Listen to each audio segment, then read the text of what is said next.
Yo, what's up mga ka-FT? Kamusta kayo dyan?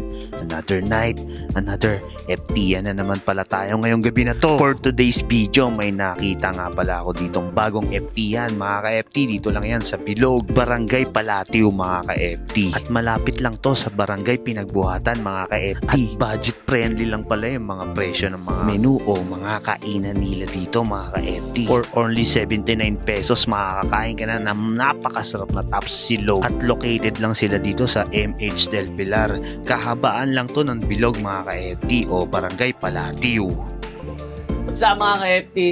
Dahil lang kayo dito sa may With Tea Cafe. Dito lang yan sa Bilog, Barangay Palatio.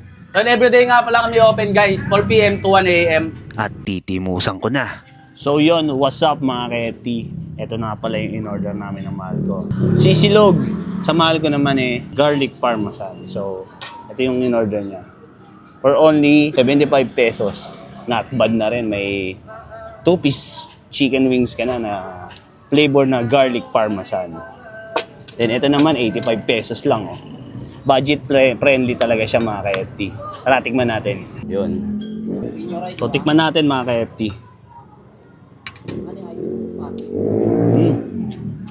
Okay din yung pagkakaluto nito Parang maskara yata yung ginamit nila dito o tenga ng baboy. Parang ang pagkakaluto nito, nilaga muna nila. Tapos ramdam ko rin nalasaan ko yung smoke. Parang inihaw din siya. Sabay iniluto sa wok. Okay na okay yung sisig niya. Hindi siya yung crispy kasi iba gusto ko crispy. Pero to, sa mga mahilig, sa mga malambot, mga chewy. Pero malambot, madaling mapunis ang ipin. Solid yung sisig.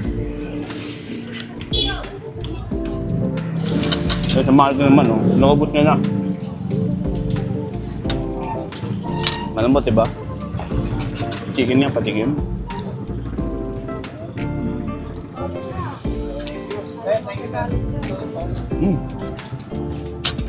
Okay din yung pagkaano niya.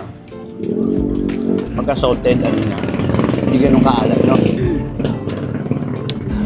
Akala mo siya pinagluto Ganda ng pagkakaluto ng egg. At meron nga rin pala sila ditong milk tea mga ka-FT. At napaka-solid din pala na itong milk tea na in-order namin na iced coffee with salted caramel mga ka-FT. Napaka-sulit talaga. For only 49 pesos lang yan mga ka-FT. At dito ko na pala tatapusin tong video na to. Sana nabusog din kayo. Stay safe and have fun. So see you in my next vlog mga ka-FT.